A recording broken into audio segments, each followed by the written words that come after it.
Let's go.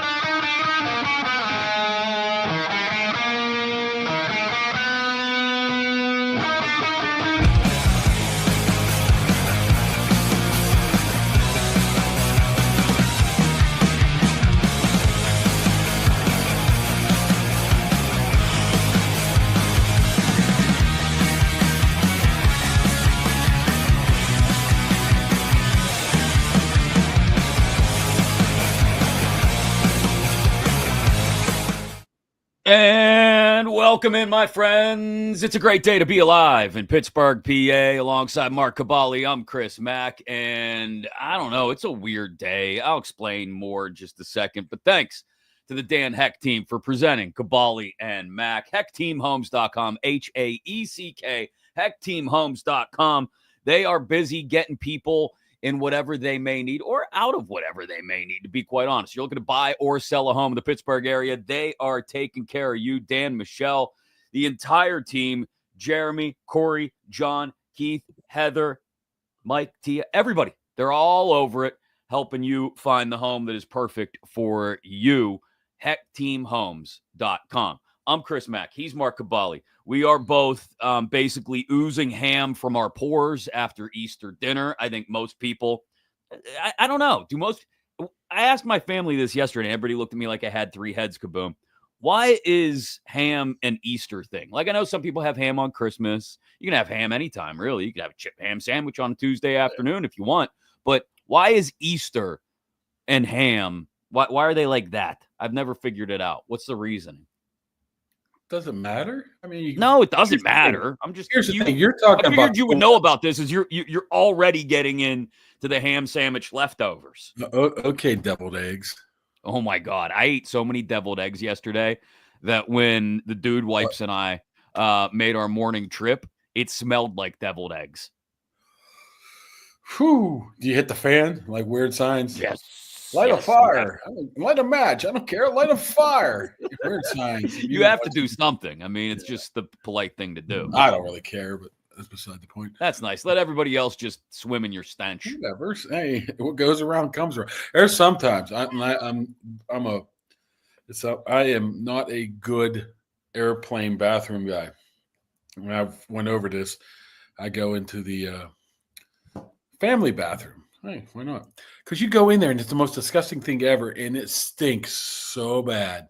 And I can't even take a pee because it stinks. It's like you're like, so. Well, you're talking about the airport bathroom or the airplane bathroom? Airport bathroom. Okay, you said everybody airplane gets off first. I was like, wait a second. They don't have a different bathroom on the airplane. They just have the little closet you got to shove yourself in. Yeah, airport bathroom. You're right.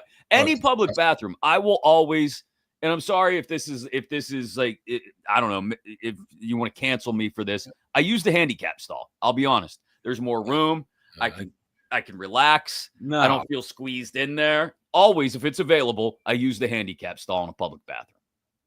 Now, here's what were you going to say? No, the kids just texted me, so I should have shut it off. But here's the handicap, because I got caught once. I think it was in Baltimore, maybe Seattle.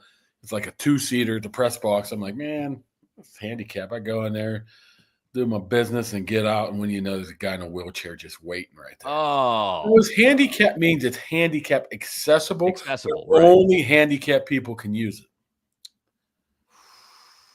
I mean, I felt like all of a sudden I got out and I saw him there and I just start limping like, oh, my knee, like that make it sound like. Yeah, what? You faked it? Come on. I mean, at that point, the guy's in the wheelchair trying to get into the thing. What do you expect me to do? God. But the part that we're back to the ham thing. I mean, ham is very easily accessible. And second of all, how many times do you get like a 10-pound ham and throw it in the oven? I mean, you go to Isley's and Johnny and do some chip chop ham. This is fresh ham out the oven, off the bone. I had a buddy actually, an old high school friend who we hung out together a lot in the college and post college years too. When he would get really tuned up, he would bake a ham at like 4 a.m. He would get a ham. And he would get a bag of hot chips. I forget what brand. It didn't really matter. As long as they were hot, like spicy chips. He would crush the chips up, dump them on top of the ham to form like a crust. And he'd throw that thing in the oven at like 3:30 or 4 in the morning after he'd put away a case of Old German, and then would pass out for a few hours, wake up, and have fresh ham at like 7:30 in the morning. I mean, it's not a bad deal when you're in your early 20s. Yeah, I mean, good ham sandwich is never bad. It's easy. A lot of people throw some Italian shells in there, maybe some lasagna if you were a little Italian in there. Oh, maybe.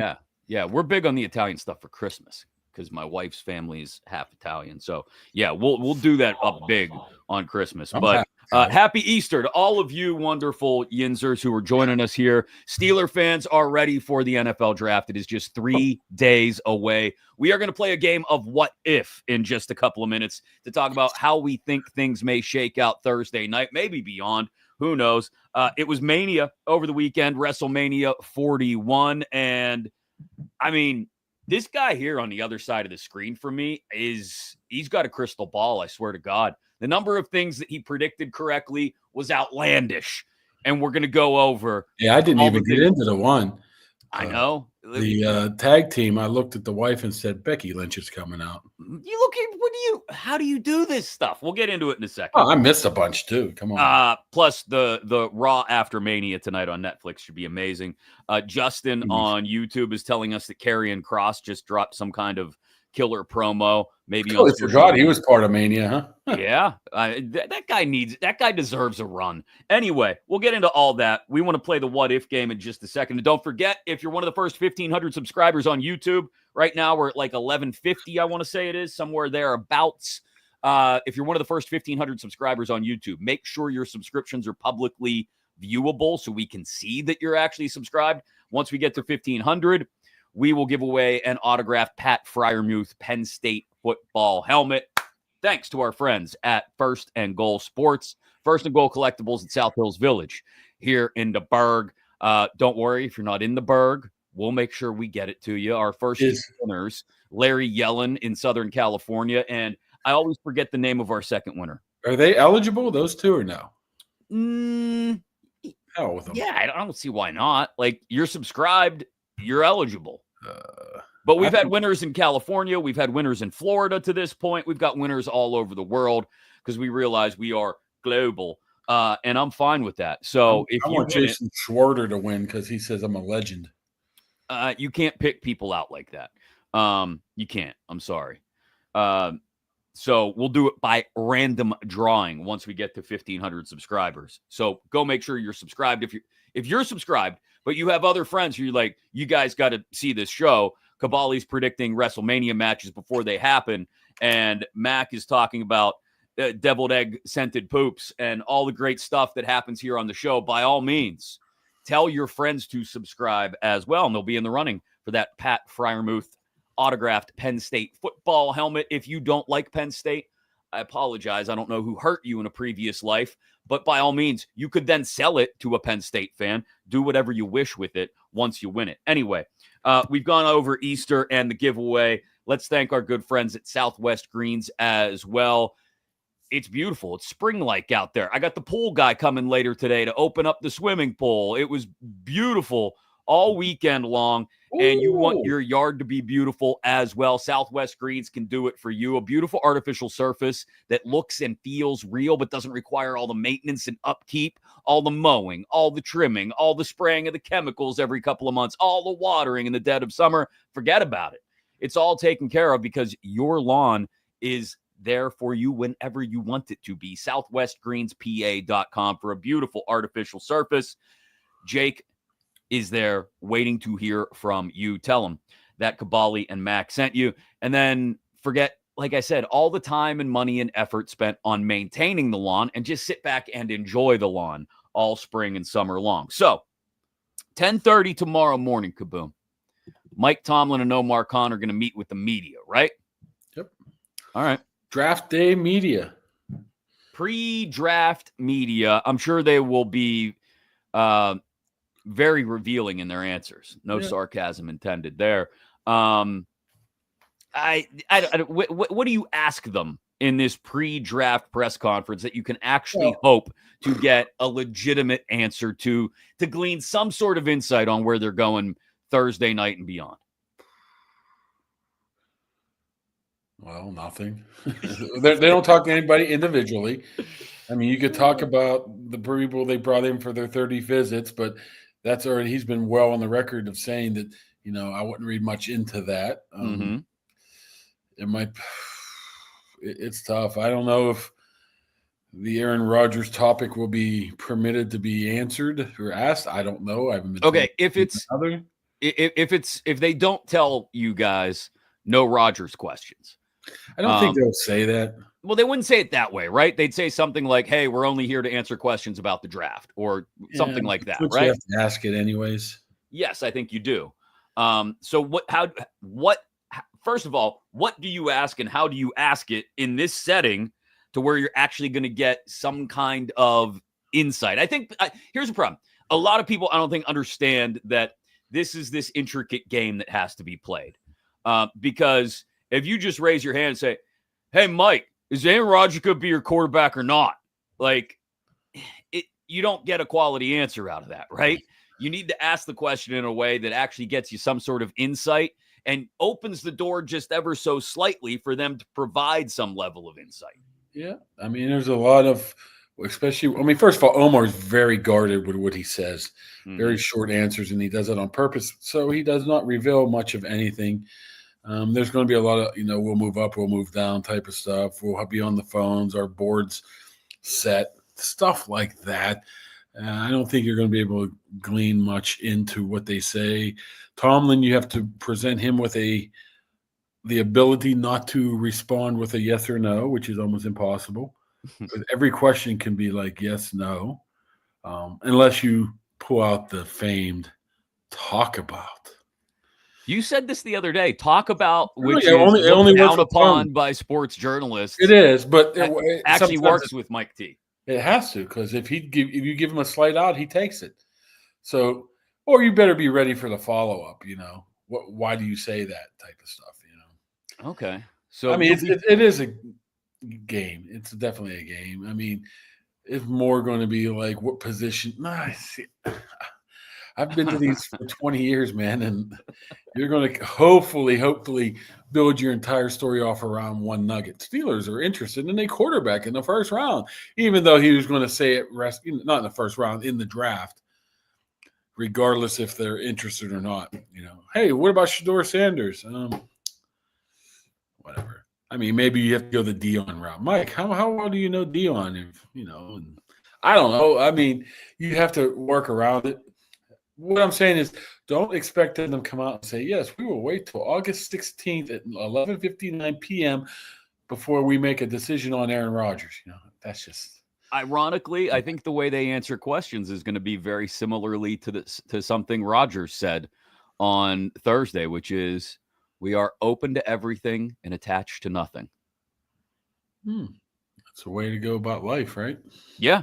I think that's probably what we'll get from them in this pre-draft press conference. They're not going to tell us, "Oh, yeah, we're definitely looking at defensive tackle in the first round," or, "Oh, yeah, we definitely need a quarterback, so we might move up, we might move down." Yeah, maybe something defensive line-wise is Benton a very good candidate. But these things are already been talked about ad nauseum a month ago at the owners' meeting. I mean, all this stuff has been asked. I mean, I'll be honest at this point, other than the quarterback question, which I think maybe the way to phrase it is, do you feel like you have to know what Aaron's intention is before you go into the draft Thursday night? And Mike says no.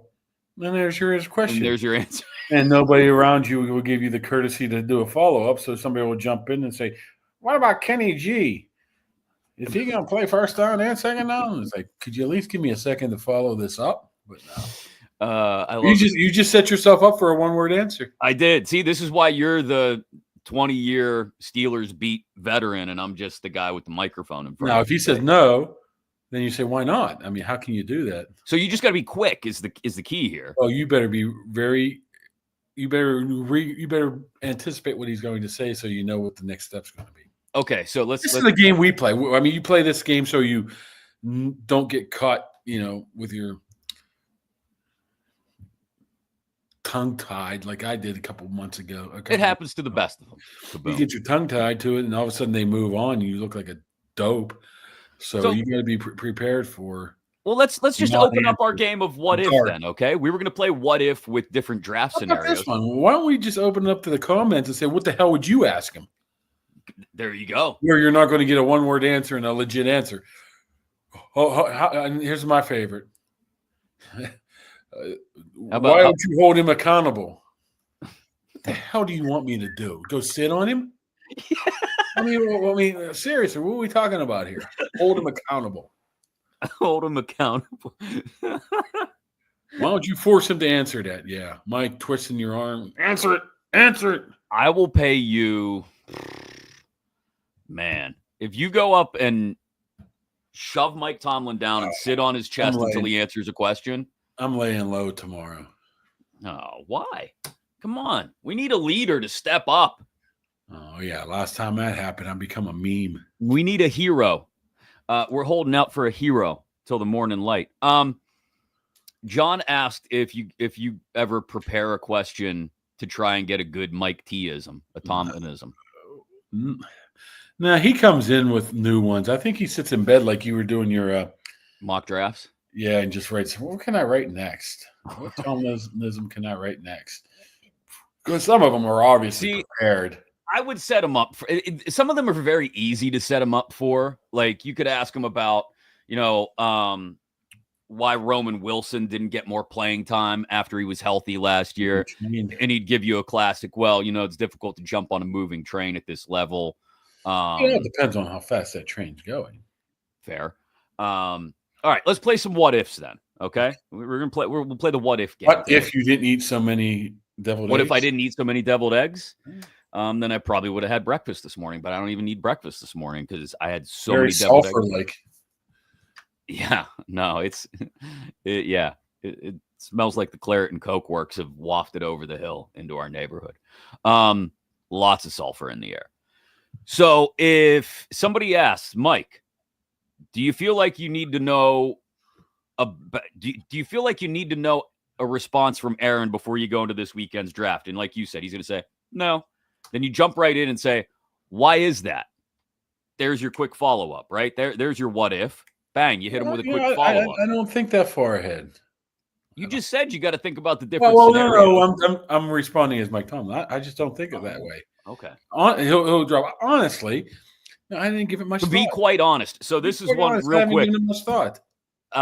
My wife gets on me about this all the time because I obviously consume way too many Mike Tomlin press conferences that I have started to say, to be quite honest, at least 2-3 times a day. And I don't even think about it. It's just in my brain from Tomlin saying it so often. Yeah. But that is a low-key Tomlinism. Count how many times he says it tomorrow or in any press conference.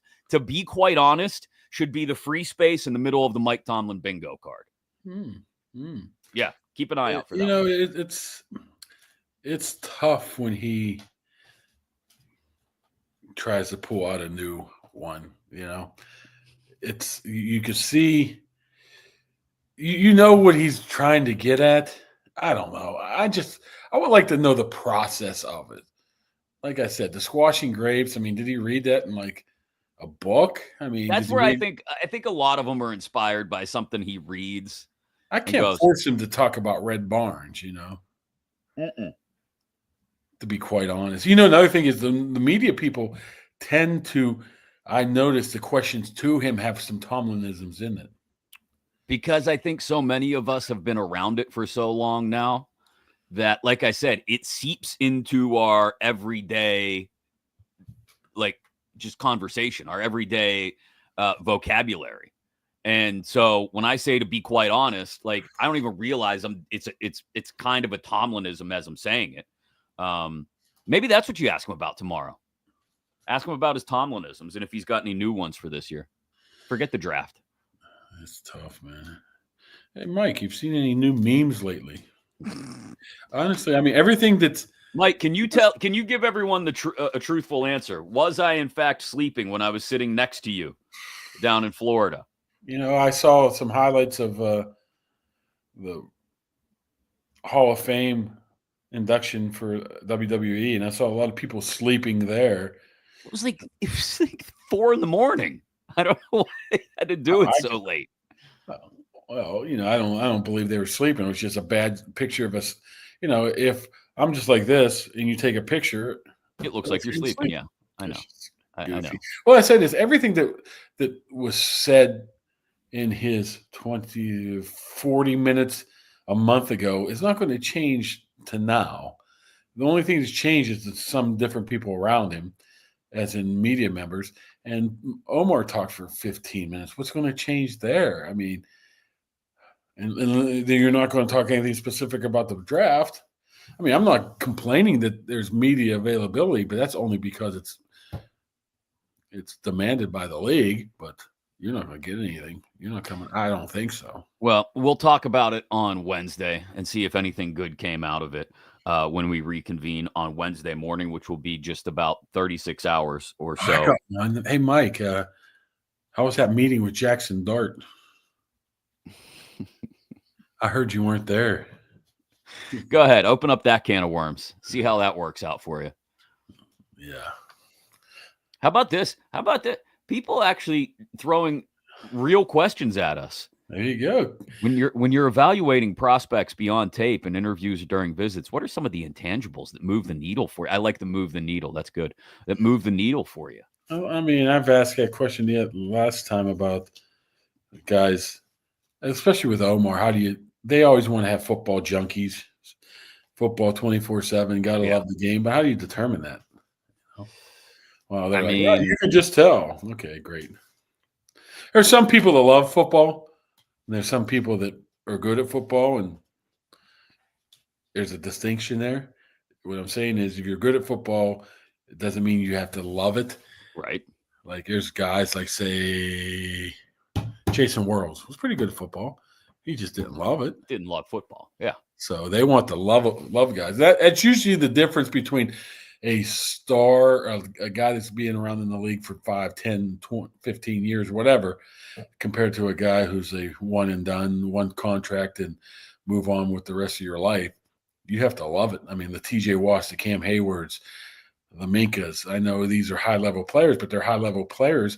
I mean, how many high-level players are out there that don't make it to that point because they don't just love it? That's why you see a lot of veterans who they can still play or not playing in the league because they don't love it anymore because they got the stacks. Right. So what's the motivation for them? Love of football? I want to go get my head knocked off or what? I'm talking about certain guys. Yeah. You have to love football. I mean, there's people that just absolutely love football. It's their life. And that's the guys you want to try to find. How do you find them? Yeah, that's what all the scouting combine interviews are I think for. that's what the top 30 visits are for. Yeah, I mean, I would imagine this wasn't the plan, Aaron Rodgers. This had to be plan B or plan C. I wonder if they would ever admit to that. No, I don't think. Maybe in 5 or 10 years, someday, in some sort of, candid moment, maybe. But no, they will never admit in the moment this year that this is a fallback plan. It has to be. I mean, you don't go into January's meetings and say, what are we going to do in free agency? I got it. Let's sign Mason Rudolph as a 2. Let's pursue Aaron Rodgers and hope he doesn't retire by August. Ready, break. Yeah. Well, I mean, I think that's why they don't have to admit to it because we all know, right? Like, I don't think there's much question that it was a fallback plan by anybody, anywhere. And so they kind of know that everybody can read the writing on the wall. So why do they need to answer that question honestly, right? Why do they need to answer anything honestly? Wait, I don't. True.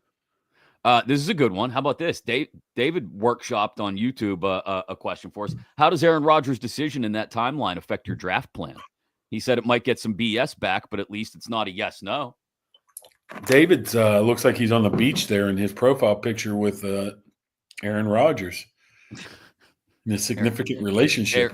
Aaron Rodgers walking behind them in the background with his blanket around him. You have to love Aaron Rodgers wearing wired earbuds because he thinks the other ones like causes brain cancer or something. Aaron thinks a lot of things. He thinks a lot of things. Wasn't phones up the ears supposed to cause brain rot or something back in the day? I don't know. I'm sure there's been studies done. People do studies on everything That's to what I prove saw the something other one day. way or another. I was in Aldi, right? And some dude was just talking. I'm like, who's he talking to? And I look, he had the old school Bluetooth in. Oh, that is old school, but a lot of people still use it. The old guys, some of the older gentlemen like to use that. Yeah, that is not a young man's thing, a young person's thing. I used to have one. The big old Bluetooth. I have the big one. It was like a little teeny one. It like landed right here. It's like, what am I supposed to do with this? You look like you work at what do they call it? A telemarketing place when you have one of those things in. That was my first or second job, by the way. I mean, honestly, have you ever done this? I mean, I'm so bad at this. I'll call up the place to ask a question, and I can't understand what they're saying. So I hang up on them, and I call back, try to get somebody I can understand. Somebody with less of an accent is what you're saying? Oh, I got a good one the other day. It was like, yes. One time I called 3 times in a row. I'm like, I can't understand one word they're saying. Yeah, I hate when I get annoyed with the person on the customer service line and I hang up on them and then I call back and I get the same exact person. Yeah, I did that 3 times. I'm like, I guess I'm going to have to wait. Yeah. So where were we? Oh, we were going to play What If. That's what we were going to do. What if on the draft? What if on the we first actually stayed on topic? Yeah. Good job by us. So what if? Uh-oh. What? What happened? Don't say uh-oh and then. Oh, I got a response from that guest that I talked about earlier. Oh, okay. Good response? Negative, positive, somewhere in the middle? So-and-so's traveling right now. Yeah. But he'll get this in front of him whenever he sees this person. There's a lot going on with that. Okay. We can talk about it after because I can't keep up with all that. What was it gonna? Oh, what if? Here's our first what if. 21st pick comes up. Steelers are on the clock. And somehow Shedeur Sanders has slid all the way there. He's available. And somehow Jackson Dart is available too. Both quarterbacks are on the board, not to mention your Milrose and your Shucks and all the other guys. So the only quarterback off the board is Cam Ward. And Dart and Sanders are both there at 21. What if that happens, Kaboom? What do they do? Do they take a quarterback? I might start questioning my scouting then, right? Yeah. Wait a second. I had these guys going top 10 and now they're at me at 20. Am I doing something wrong or are they doing something wrong? I don't think you can afford to drop back. Say that's the case. You're like, okay, I will take either one. They're both the same exact person to me. If I go from 21 to 26, who says somebody from 28 is not going to jump in? Who says somebody from 22 is not going to grab him? So it's a very difficult situation right there. Is Derek Harmon still available at that time? Let's say yes. Let's say both quarterbacks, Dart and Sanders, Derek Harmon, and Walter Nolan are all still there. So really you have your pick of the litter from all the players that we've talked about at one point or another. I would try to move back, but it would have to be like a pick or 2. It can't be 4 or 5. You can't go to 28. It has to be very specific. If I'm going to 22, 23, maybe 24. If those teams are not interested, oh well. Then you make a pick. I make my pick. Okay, then who's your pick out of those 4? I picked Derek Harmon, but I don't know what they would do. I think they would pick. Well, see, this is the thing I've thought about a lot in the last few days, which is if there's a scenario like that, it doesn't even have to be all 4 of those guys available. Let's just say it's not going to happen. But no, I don't think so either. But let's say 2 of those guys are available, right? Like let's say Shedeur Sanders and Derek Harmon are both there, right? I think they might consider. Well, in that situation, moving back doesn't make a ton of sense. I think they probably just take Harmon and be done with it. But if there's, for instance, Harmon and Nolan both available at 21, I don't think it hurts them necessarily to move back 5 spots because they can still get one of them. Unless they're that head over heels in love with Derek Harmon, for example, that they feel like, nope, we're here. We got to take this guy. Okay.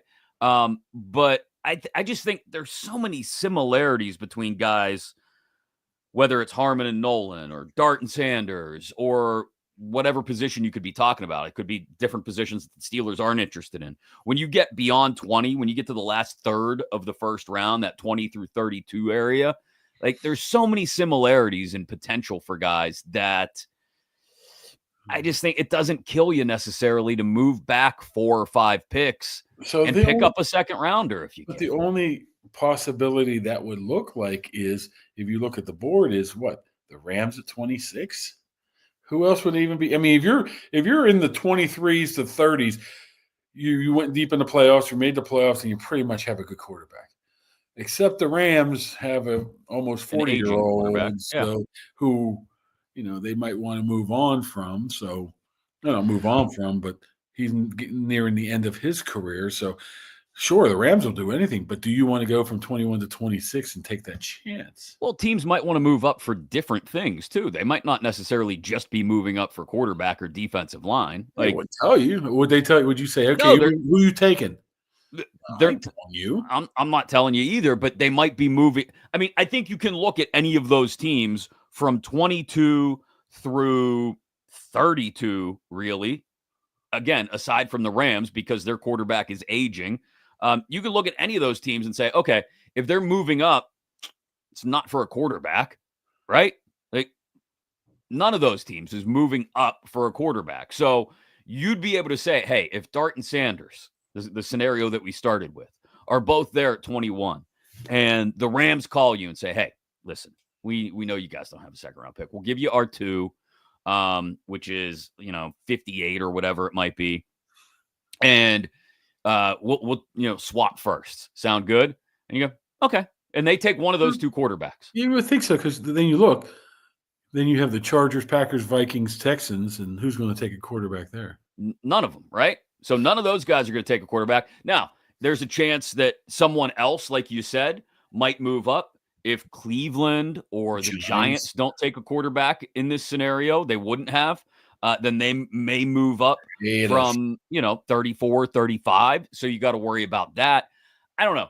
I think if you see them move back, it's because it has nothing to do with quarterbacks. It's because they like multiple defensive linemen. Again, Harmon, Nolan, could be a number of other guys.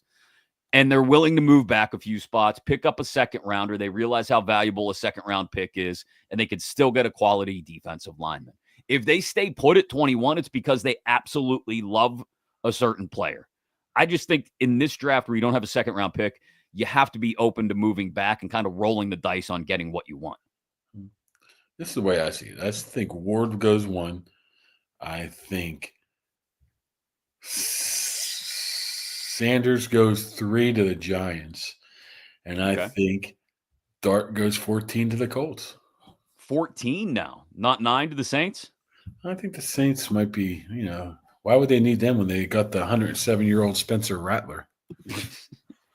I just think Kellen Moore probably wants to get a quarterback who, I don't know if Kellen Moore necessarily signed up for the Saints job so that he could work with Spencer Rattler. Nothing against Rattler, but throw the Giants out and say the Giants say that Dart goes 11 to the Niners. Yeah, I don't think that the Colts would want Shador, but I think the Colts are very much in play. I mean, Anthony Richardson. I mean, you better have somebody in tow there. And who did they bring in?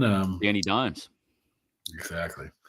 What are we doing here? So, I don't know how we can't be looking at the Colts and saying, yeah, they're in the quarterback market in the first round.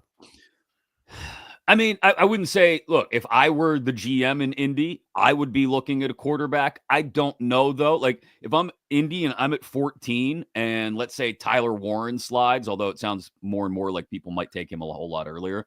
Like, I haven't had a tight end since Dallas Clark. Like, okay, I'm probably jumping at that and worrying about my quarterback after I sort out this Richardson-Jones mess that I have this year. Got Eric Ebron. Don't be doing some Ebron hate. Oh God, Ebron will hear about this and start coming after both of us.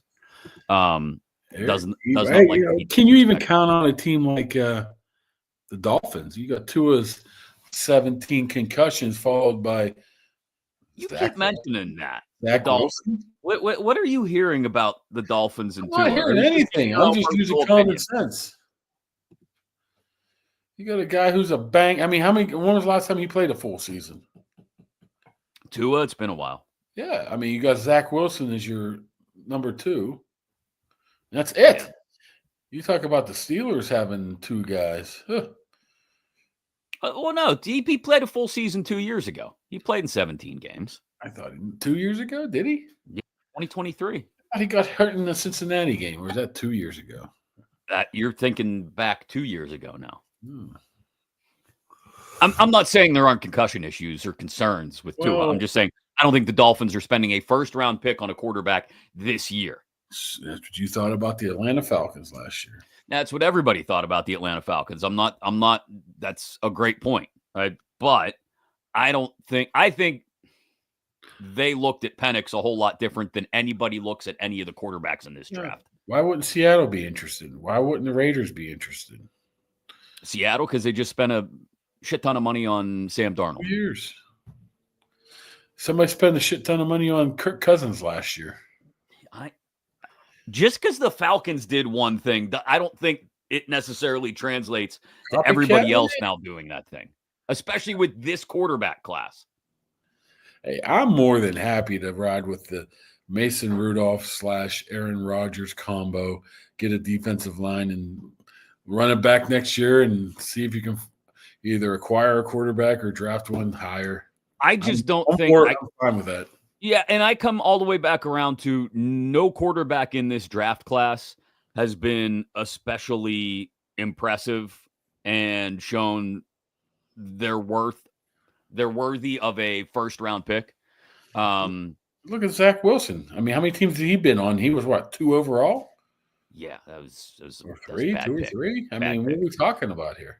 So my point is this: like, I don't see any team once you get beyond 3, like necessarily racing the nobody races to the podium anymore with a card, racing to type in a name in the secure NFL portal. That's a quarterback. I just don't. I could see Sanders maybe going 3, but even then, I think the Browns and the Giants probably look at Sanders and Dart and say, if we could trade back into the late first round to get one of those guys, maybe we'd consider it. But nobody's willing to. I think all the cautionary tales of bad first-round quarterback picks over the last 3 or 4 years are going to lead teams to pump the brakes a whole lot more this year, given this class, than in any other point in recent history. I hear you. I mean, and the draft as a whole is not great once you get beyond like the first 8, 9, top 10 picks. Like the draft as a whole is not. It's not very deep up top.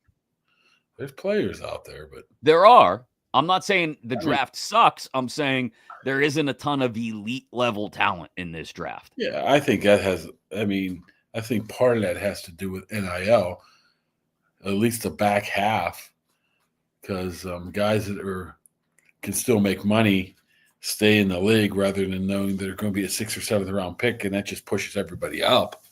6th or 7th round. So what's that say about the guys that you're going to get in the 5th, 6th, and 7th round this year? That's what I'm saying. You're getting Ryan Watts, you're getting Logan Lee, right? You're getting the equivalent of street free agents. Yeah. In any other past year. Like the way to make hay in this year's draft in particular, in my opinion, is to hit in the 2nd, 3rd, and 4th rounds. Friday night and early Saturday afternoon. If you can really hit on Friday night, I think is going to be the best part of the draft because you're going to have maybe a couple of those quarterbacks, Sanders and or Dart, maybe slide all the way down into early Friday night. Maybe not Sanders, but Dart, maybe. And then you have some of those other quarterbacks that I think are mediocre, but they kind of push up the board.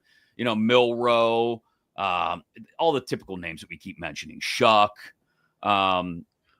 McCord, guys that really they're career backups. Let's be honest. Ewers, they're going to float up, and when push comes to shove if you do the right thing on Friday night, and again, the Steelers don't have a second-round pick. It's why I think they should really seriously consider moving back in the first round to get that second-round pick if they can.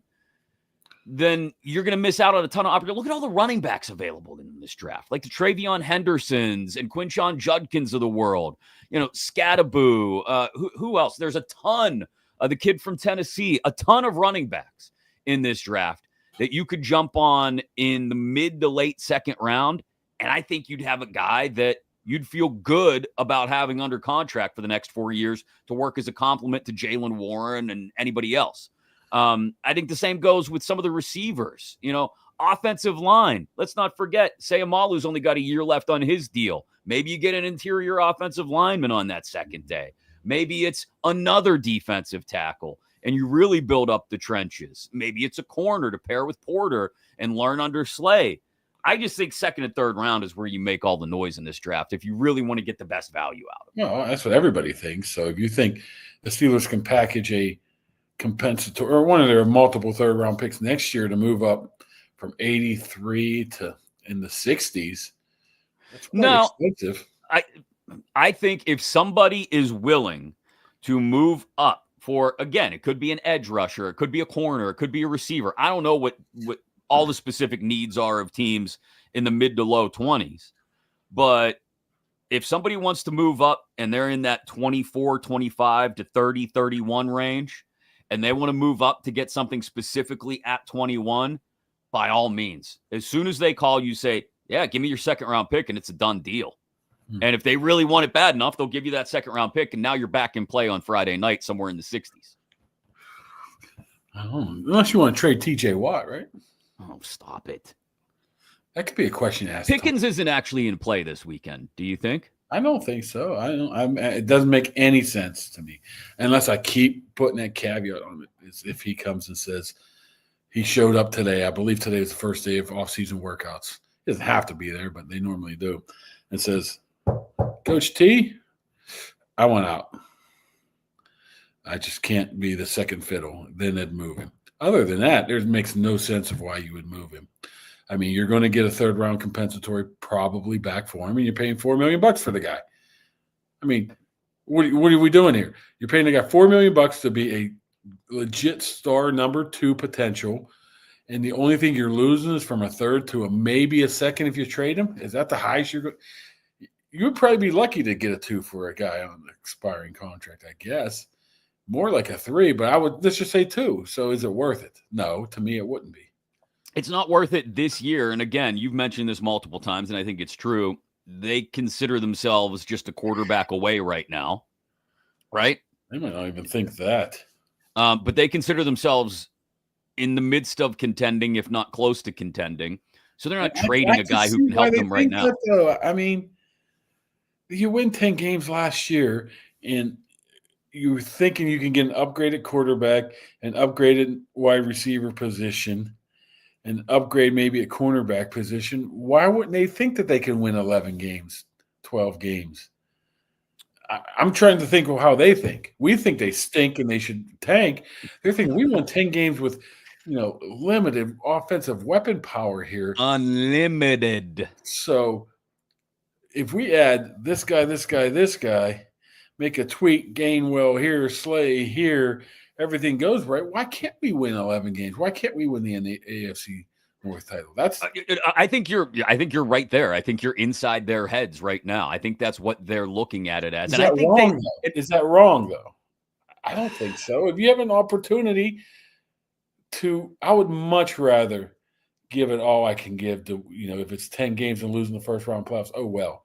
I don't want to be the team that's going to be 30 games out of 500 like the Buccos, No, so I don't want to overanalyze the calculus, or we'll stay away from algebra because you don't do well with that. Overanalyze the math of the thing, but like subtraction. A lot of it depends on, what shows up. Does the defense from the first 6 or 7 weeks show up, or does the defense from the last 5 or 6 weeks show up? Are we talking about adding Slay to that mix, or the mix that we got early in the year? You add Darius Slay to the defense that we got in the first 6 weeks of the season. Mm-hmm. Okay, yeah, that's a Steelers defense that can go deep into the playoffs, even with Mason Rudolph at quarterback. And here's the thing. I think they believe they're a 10 or 11 win team, even with Mason, as currently constructed. Well, they've won 10 games before. I mean, with Mason. I mean, Exactly. in theory, you got better inside linebacker and Wilson and Harrison maybe. The key is the defensive line. That brings us right back to the draft. I mean, which is why you go defensive line in the first round. Plus, there's Philadelphia Eagles prints on this whole team. That's why offensive line's been built out. There's only one place to go now. Well, you say the offensive line has been built out. I do think there are depth issues on the offensive line. There's always going to be depth issues in the NFL on the offensive line. So I think you need two things. I wouldn't be surprised if they take multiple D linemen in this draft, like first round and then again in like the fourth round, because it's very deep at that position. And also I said it earlier, I think it's something you have to consider. Seumalo's got a year left on his deal. You're not sure if I know you have backups there. I'm not arguing that the backups aren't decent. They're okay. But like, if I want to have a guy that I can count on or that provides competition at an interior O-line spot behind Seumalo so that he can take over when Seumalo's gone, if I want to get more depth at the tackle position so that when and if Broderick Jones flames out, if that should happen, I have another guy there ready and willing and can take over. Like, if you're really going to truly go all in on the Andy Weidel Philadelphia Eagles build from the trenches out model, then hell, go all in. Take 2 D linemen and an offensive lineman in this draft, or a D line and 2 offensive linemen. I don't care. I'm fine with that. This is the kind of stuff they should have been doing 4 and 5 years ago on the lines. Yeah, I think that high level depth at offensive line is just a luxury. I mean, you look around the league and you're getting $82 million for Dan Moore. I mean, it's just a luxury to be able to have it. You're lucky that you have the 5 guys that you have right now, I think. Now, if you got a guy like Spencer Anderson who was at least played some, who could fill in the role. Ryan McCollum filled in nicely for Frazier for a while. Mm-hmm. Calvin Anderson, he was here last year. I think he played in the playoff game. He's had some starts in Denver. I mean, that's about the best I think you can do. You don't want a so you wouldn't spend any there. You wouldn't spend any draft capital on O-line this year? No, 0. Wow. 0. Nothing. Defensive line. See, it's unexpected from a guy who carries sandwiches around in his pocket. So the bottom line is they already did it, man. I mean, you got a 14th overall pick, the 20th overall pick, a high second round pick. What else? Maybe I got PTSD from the years where the offensive line was breaking down in front of us and they did nothing about it. But like, I think you've always got to be ready with that next guy to shuffle in there. And I'm not saying those guys you just mentioned, Anderson and McCollum and who was the backup tackle that you mentioned? Anderson. Yeah, Calvin Anderson. Yeah, the law firm of Anderson, and McCollum. It's a hell of a law firm. Backup offensive linemen, all of them. I'm not saying they're bad, but like, I got to have a guy that's ready to kick down the door and take a job, whether it's at guard or tackle when Seumalo leaves in a year or Broderick Jones flames out. Yeah, I mean, but I just think it's a luxury. I just think you can't go that route. If you can find a handful of guys that can fill in 2-3 game spurts, that's what you're looking for. If you're looking for somebody to fill in like James Daniels tearing his Achilles, I just don't think you can find that. Or you should. Okay. I don't think you should prepare for that. You can't prepare for that. You hope that Spencer Anderson steps up to the plate. Okay. So let's say you go D-line in the first round, all right? And nobody's interested in trading with you. So you don't get a second round pick. So you're sitting there Friday night just watching guys fly off the board. What's your priority then? Late Friday night when it finally comes around to what is it going to be? It's going to be like, I can't even do the math on it, like 83, I think, for the third round pick. You finally come around. It's late on Friday night. It's like 10:45. And they come around. They're like, hey, guys, wake up. You got to pick now. 83rd. What are you saying wake up for? Because it's late on Friday. What do you do? What's the position? What's the next spot you go? Is it corner? Best available athlete. Oh, stop it, Noel. Wide receiver, you got to have a running back. You got to add a running back to the mix, right? Unless the whole Nick Chubb theory I you've been don't talking think you again. have to. I don't think you have to. I think you're okay with what you got right now with Warren and Kenny G, and you just add a vet after the draft. I think Chubb? there's something there. Whoever, Chubb, Edward, Dobbins, Cam Akers. I don't know. I'm just throwing names out there now. Cam Akers. Well, there's people out there. Cordero's still on the team. Look, I got nothing against any of those guys in the backfield right now, but I just don't see how you can go into week 1 with just Warren, Gainwell, and Patterson in the backfield. Not going to get it done. That's why I'm saying about Jonathan Ward. Oh, well, I think they will bring somebody in. I truly, if they don't draft one early in the draft, which would be first or third, I think they definitely go out and find themselves a free agent, rent the player for a year, and if he stinks, cut him in August. So you have what's just give me priorities of what positions you'd look for in the 3rd round and beyond. Well, it depends on what happens in the first. But I'm saying, let's say we take care of defensive line in the 1st round, okay? Derek Harmon's there. You take him at 21. Everybody feels good, right? You got your Cam Hayward 2.0. Then what? I might look at wide receiver. I might look at running back, depending if there's a guy there. I don't know if Scatterboo's there, but I don't even know you'd want him. You wouldn't want Scatterboo? You'd have to look at corner, right? I don't think you would look at safety. Just for the fact I think safeties, they've shown over the past couple of years you could find them. If it's KZ, There's some good ones in this draft, though. Yeah, but if it's KZ or, all your Penn State guys. Penn State guys, there's what's-his-face from Ohio State. I'm doing really bad with names today. Good God. Me too. I can't even think of the Steelers starting darn safety last year. Good job by you. Deshaun Elliott. Yeah. I mean, you get guys like KZ was decent for a year. Elliott was pretty good last year. You can find those guys, I think, in free agency. So that's why I wouldn't really. So you have no priorities really outside of D-line. Maybe corner. You got a 34-year-old corner. You got a guy that's always gets hurt corner, and you got another guy who would probably be, what is he? He'd be entering in the final year of his deal, right? Lathan Ransom. That's the guy I was thinking of from Ohio State. It's a great name. It's a great name. He's not. I don't think he'd be a great cover safety. Like I don't want him playing center field, but I bring him in and let him compete at strong safety and play a little special teams and just fly around and hit people. This is coming from. I despise Ohio State, but that guy can do that. He can do all that stuff. Malachi Moore from Bama. There's a lot. Makuba from Texas. There are a lot of really good safeties in this draft. So I wouldn't hate taking one if one falls to you in the 4th round.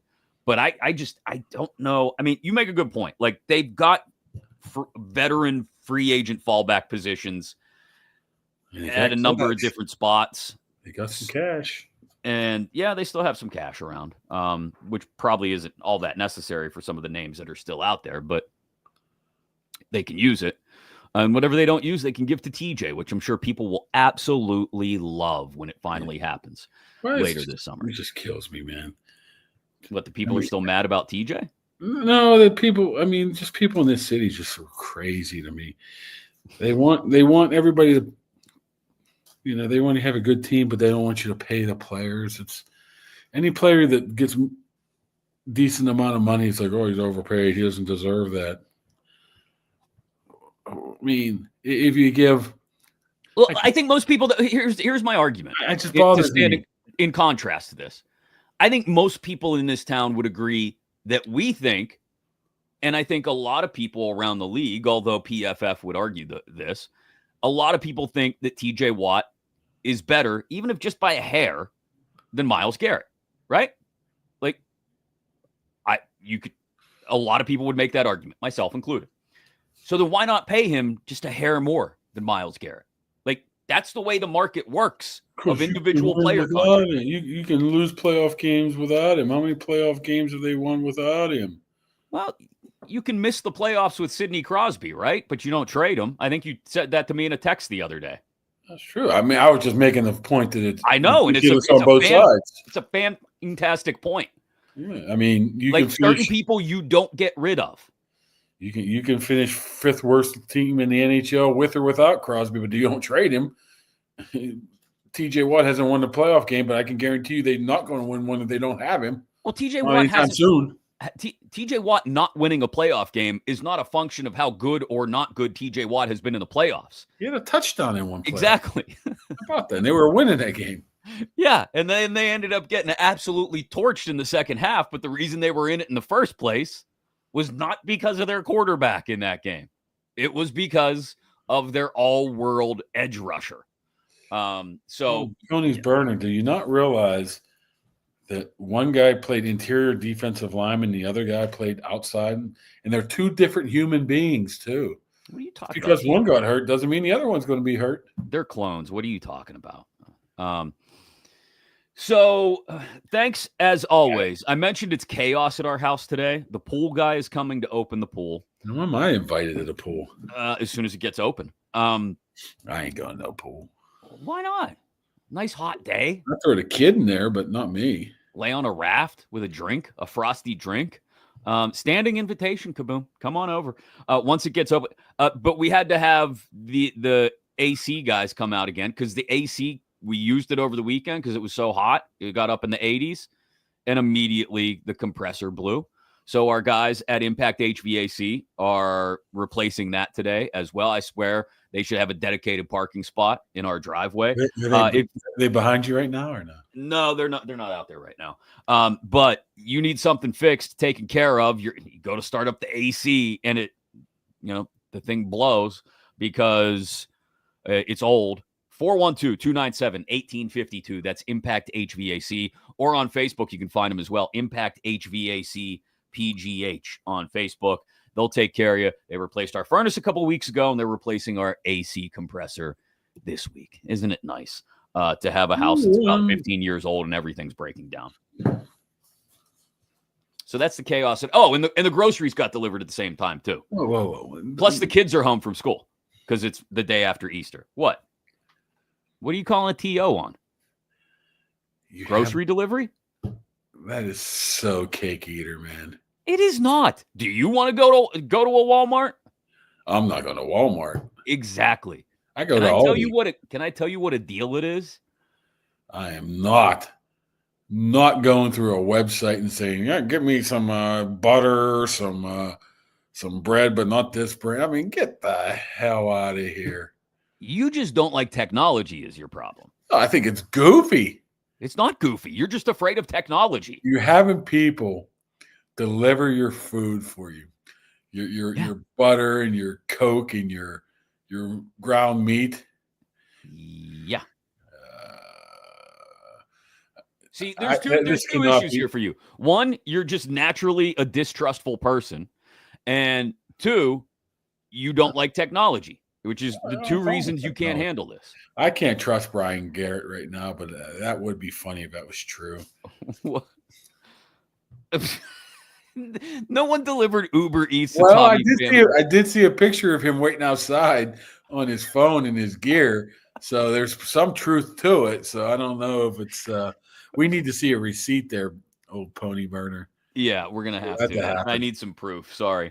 You're afraid of technology. Great, Nate piece.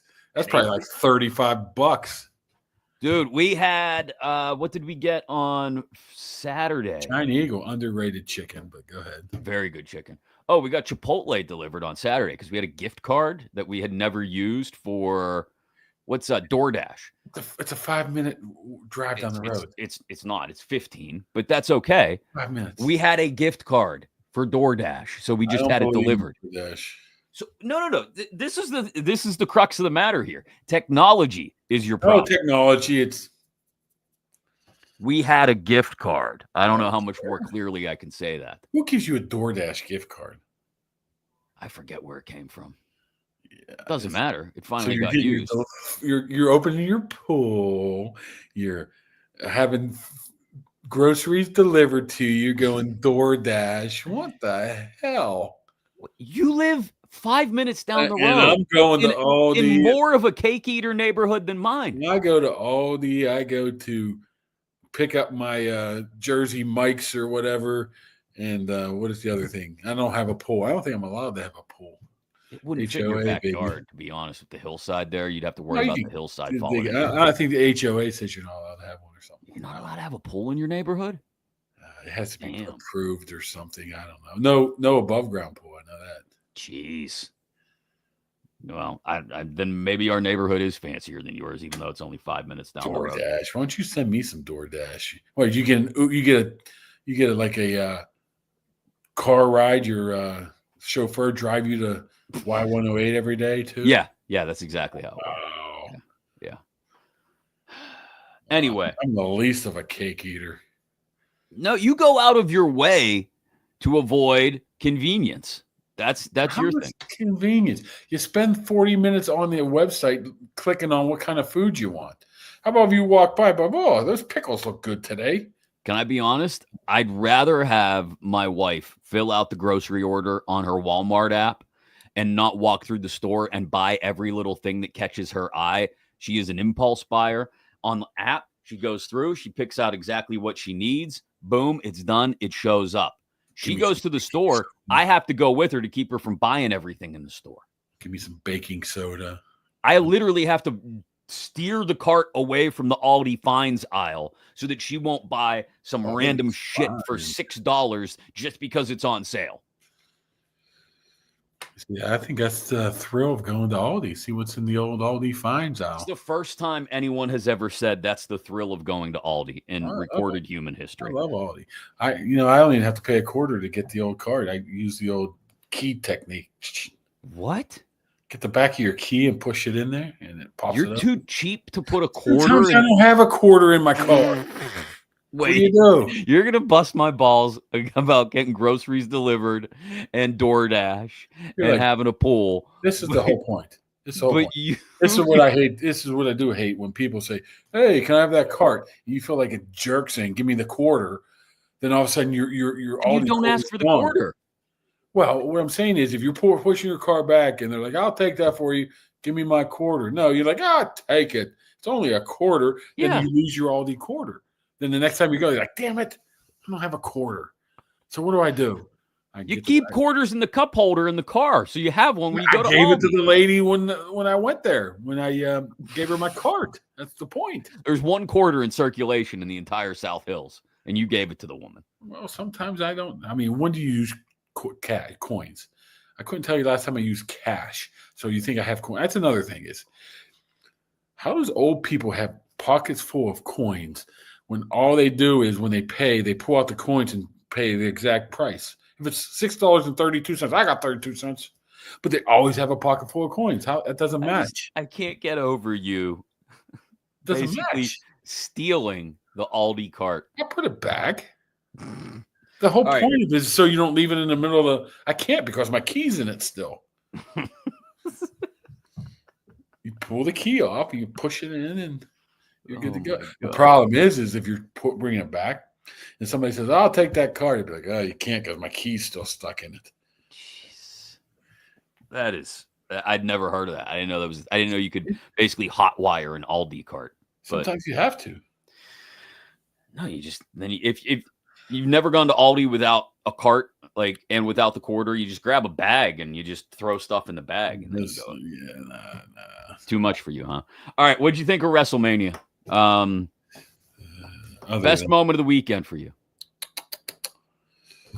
Uso? Yeah, definitely Paul Heyman. Come on, Heyman.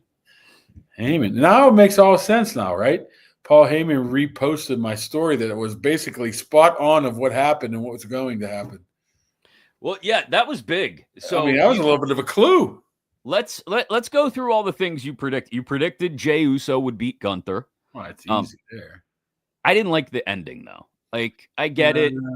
It's Gunther showing. That's twice they make him look weak. They made him look weak in his last feud with Damian Priest.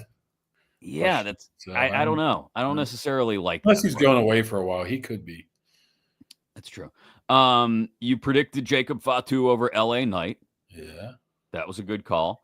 What else did you predict? You predicted Heyman and Rollins coming together. Yeah, different times. In my story, I might not have. I might switch back, but that's because they were playing it up so much afterwards. I thought that was wrong. I mean, I thought Ray deserved it and Dom deserved a title shot, but I You didn't think they were predicted going to that. give. You I predicted didn't think they Dominic were going to give Mysterio. it to him, though. I didn't think so either. I was shocked. What I was more shocked by, not shocked, but mildly surprised, I guess, the way the crowd reacted, both at the show and then on the post show. That I don't know how is Dominic Mysterio, like you can't turn him into a baby face, but the crowd loves him. I think he has to now. I mean, he was trying some of the heel moves at the post game show and they weren't working. So yeah, ripping on his dad and stuff, and they were just still cheering. People don't care. The Io Sky one was a shock. That was a surprise, although a great match. I do feel bad because they trotted her out for the post game show, and she had some kind of weird statement. I mean, she needs a Heyman like figure. Yeah, I think. No, I agree. What'd you think of Joe Hendry, other than the fact that you spoiled it for everybody? Well, it made sense because Orton had to win. Orton had to win quickly. Right. It had to be like a squash. You're not going to bring out Rusev. See, here's the thing. It wasn't a squash, though. It Well, wasn't. that's the first thing I said. I said, I hope this isn't a squash. So that's good. Like, Hendry got a few moves in, you know? He hit the move in the middle of the ring where he looks back at the camera, all that. Orton had fun with it. And now Orton gets to go after Cena because that's only 3 weeks away. Yeah. And it's in St. Louis. I just don't know who else. Who else were you going to put up there? You weren't going to put up somebody, Aleister Black. You can't do that. I mean, then you don't want him to lose, but you need Orton to win. I mean, I was thinking maybe somebody like Tama Tonga, maybe somebody like Solo, but it didn't really make a lot of sense. Joe Hendry, they wanted to see him. And I think it was fun. I think not only was it a good pick, I think how it played out was work too. I mean, we know what I noticed the most, man. My Lord, is Randy Orton just towered over him. Yeah, Randy's. I mean, it was like, look at the size of the difference in the size of these two guys. Yeah, Randy Orton is a massive human being. But good for Joe Hendry. I like the fact that look, I saw people complaining about it online. Oh, I can't believe they had Orton squash Hendry. That's not what happened. It was a quick match, but it took a couple of RKOs to put him down, and I think it went well. The Becky Lynch, that was a surprise to me. I thought that you called that though too, I guess, in the moment. That was great stuff. I'll be curious to see. I wouldn't have put the title on him.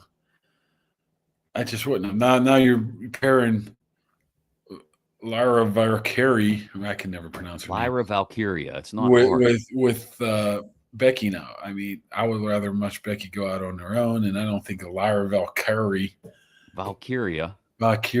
should have 2 belts. I mean, well, I think it's the boost she needs, though. Like, she's a great technical wrestler, great worker. I think she just needs something to get people to pop for her, and that's Becky will do that. I think you needed them to screw them to make up a Liv Becky feud. I guess there's one built in already, really, but right. I'd rather see those two have some sort of program going on, but Becky Lynch. Yeah, whatever. I like the Becky Liv thing can still happen. Logan Paul. I mean, it was a couple of nice moves, good finisher. Yeah, his post game, post match, whatever you want to call it, was annoying. He does all he can to stay in character, which hey, I appreciate it. Same goes for the Cena post match thing. But let's talk about the match itself.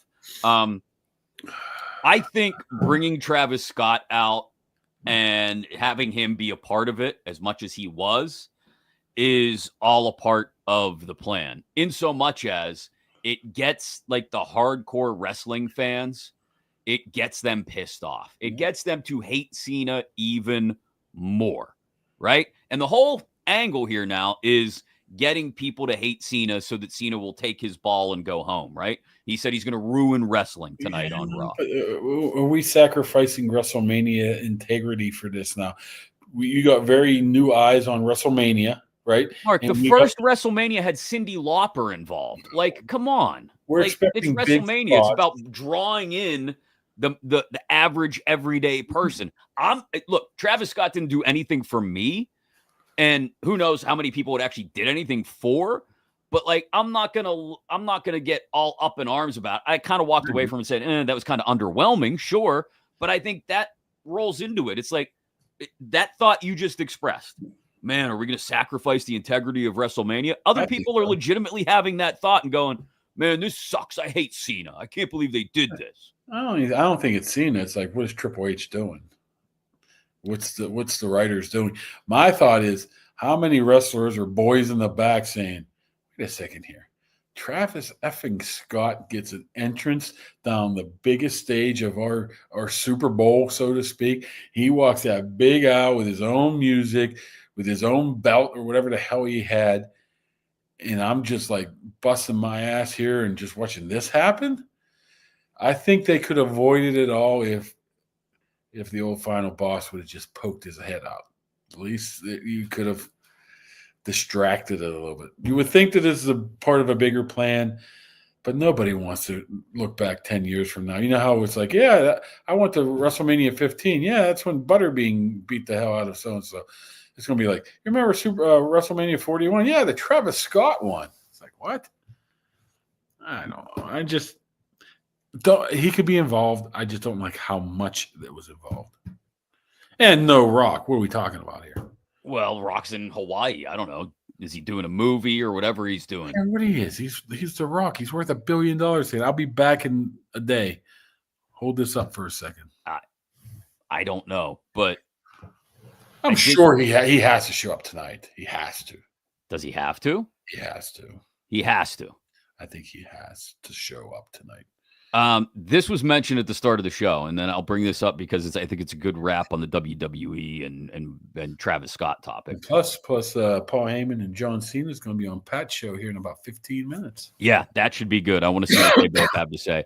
Justin mentioned it. Karrion Kross cut some kind of promo on social media this morning, I guess, where he's again, I don't know if it's shoot or if it's a work. But he talks about being pissed off at the Logan Pauls and Travis Scotts of the world. He doesn't use them by name, I don't think. But he talks about being annoyed that it's all about viral moments now. The crowd told you how they felt about me on SmackDown when I was eliminated, and you ignored it. You want to find real moments of all the true fans of professional wrestling, guys. And he goes off. So he's at the very least work, but I assume it's a work too, but at the very least, I think it's an opportunity to build, even if it's shoot, it's opportunity to build into a work. Cause I think Kross deserves more screen time. Is that a hanky or is that a tissue? It's just a tissue.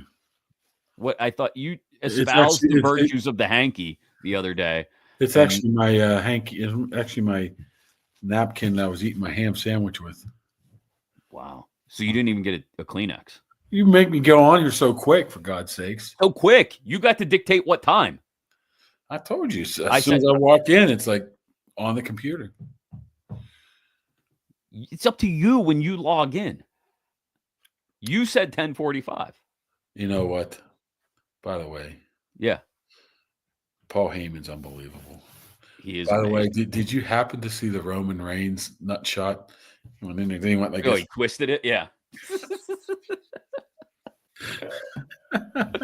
is great stuff. So Paul Heyman's retweeting your stories. I think that tells me this was in works for at least a month. He knew what he was going to do, right? And let's not ignore the fact, I know he follows 1 million people on Twitter already, but who started following the Kaboly+Mack show on Twitter on Friday? Jon Cena. Jon Cena. Jon Cena. Oh, my kid is going nuts. What? His two favorite wrestlers. He was Jon Cena for Halloween. Yeah. And he's been Cody Rhodes fan for a year and a half now. Jon Cena turns heel and Cody Rhodes loses to the guy he used to. He won't even watch it now. He won't even look at it. He's so upset. Wow. His two heroes are now. Well, now he can become a Travis Scott fan. He won't watch it. WWE ruined his life with Jon Cena and Cody Rhodes, and within an 8-week span. He'll never forget Easter 2025 when He everything refused was to watch it. I know he's going to lose. Oh wow, he didn't even watch it at all. He went and hid. He went did something else. Man, because he all knew. Right.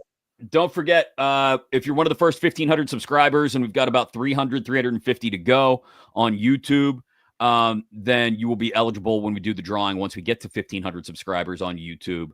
Just search Kaboly+Mack to win that autographed Pat Fryermuth Penn State football helmet. Make sure you're following us on social media, up on Facebook, on X, on Instagram, even on TikTok, where Kaboly does dances all the time now. Have you logged in and done that yet? I don't have a TikTok account. Well, I don't want China stealing my info. Right. Because they're coming for your info first. Yeah, I could be a real jerk and just like change my VPN and steal Netflix from another country, but who would do something like that? I would never do that. Again, you're afraid of technology. No, instead of how I got WrestleMania. My brother-in-law says, "Hey, I got Peacock. Here's the password." Well, there you go. See, you asked somebody for something. I got Disney and something else, and I pay. Yeah, just like you pay for your Aldi cart. We'll do it again on Wednesday after Mark goes down to Southside tomorrow and talks to Omar and Mike T amongst the assembled media. And that'll be just a little more than 24 hours from the first round of the NFL draft. Thanks again to the Dan Heck team for presenting Kaboly+Mack. We appreciate everything they do for us. HeckTeamHomes.com. And we'll talk to you again in just a couple of days here on Kaboly+Mack.